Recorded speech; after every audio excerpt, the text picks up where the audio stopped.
Hi hello എല്ലാവർക്കും നമസ്കാരം. കഴിഞ്ഞ വീഡിയോയിൽ നമ്മൾ പറഞ്ഞിരുന്നു തൃശ്ശൂർ കേന്ദ്രമാക്കിയിട്ട് വിഷ്ണുമായ സ്വാമിയുടെ ക്ഷേത്രം പണിയുകയും അതോടൊപ്പം തന്നെ ഇല്ലത്തുണ്ടായിരുന്ന ദേവിയുടെ ഉടവാൾ എടപ്പള്ളി പള്ളിയിലാണ് സൂക്ഷിച്ചിരിക്കുന്നതെന്നൊക്കെ പറഞ്ഞു.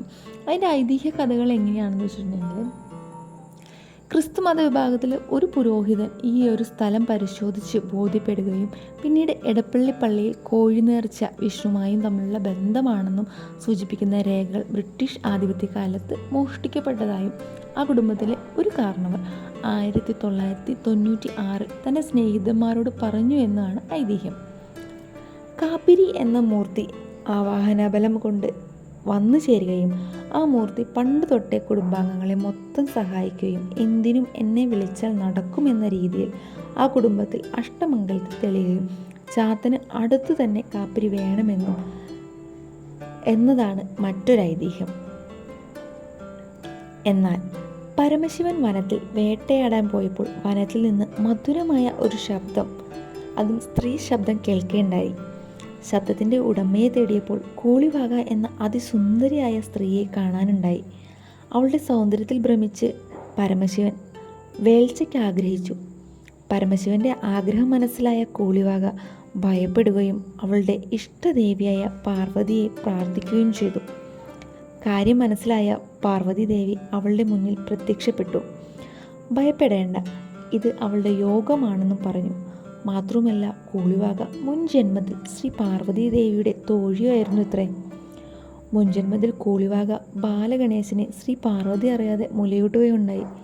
ഇതറിഞ്ഞ പാർവതി കൂളിവാകയെ അടുത്ത ജന്മത്തിൽ ചണ്ടാലകുലത്തിൽ ജനിക്കാൻ ശപിക്കുകയുണ്ടായി. ശാപം കിട്ടിയ കൂളിവാക കരഞ്ഞുകൊണ്ട് ശ്രീ പാർവതി ദേവിയെ കാൽ പിടിച്ച് ക്ഷമ ചോദിച്ചു.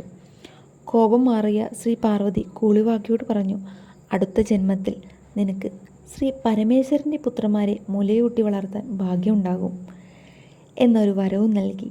മുജ്ജന്മത്തിൽ പറഞ്ഞ കഥ കൂളിവാകയോട് വീണ്ടും പറഞ്ഞ ശേഷം ഭയം കൂടാതെ വീട്ടിലേക്ക് പോകാൻ പറഞ്ഞു.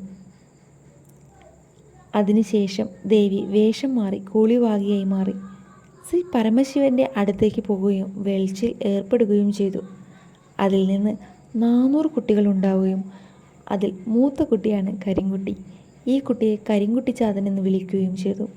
നല്ലതും പൊട്ടയുമായ ഒരുപാട് ചാത്തന്മാർ വേറെയും ഉണ്ടായിരുന്നു.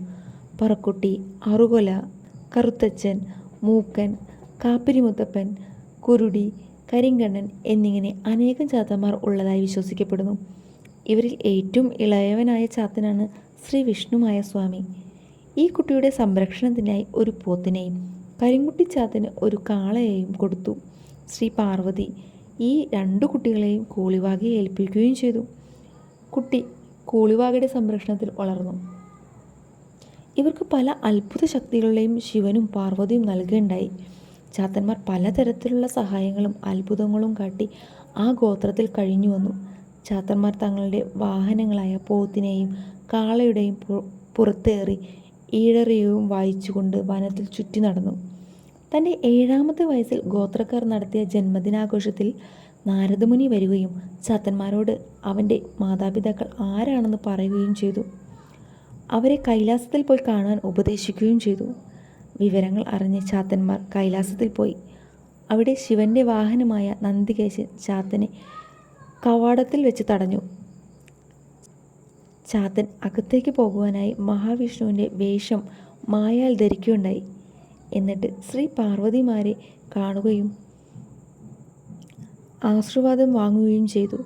പരമശിവന് ഏറെ സന്തോഷം തോന്നുകയും വിഷ്ണുവിൻ്റെ രൂപം മായാൽ സ്വീകരിച്ചതിനാൽ ചാത്തന് വിഷ്ണുമായ എന്ന പേര് നൽകുകയും ചെയ്തു.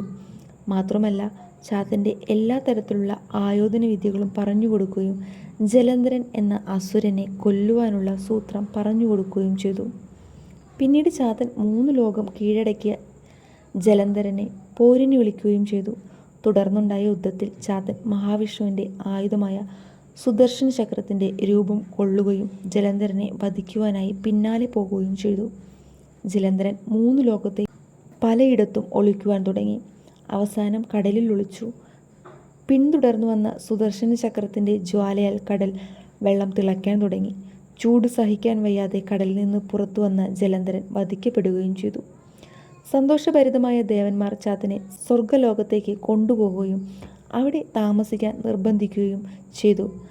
പക്ഷേ തനിക്ക് പഴയ ഗോത്രവർഗക്കാരോടൊപ്പം താമസിക്കണമെന്ന് താൽപ്പര്യം പറഞ്ഞുകൊണ്ട് അദ്ദേഹം തിരിച്ചു പോകുകയും തന്നെ വിളിക്കുന്ന ഏവർക്കും ആശ്രയമാവുകയും ചെയ്തു. ഈ ഒരു വീഡിയോ എല്ലാവർക്കും ഇഷ്ടപ്പെട്ടെന്ന് കരുതുന്നു. മറ്റൊരു വീഡിയോയിലൂടെ വീണ്ടും കാണാം. Bye bye from V vlog Thrissur.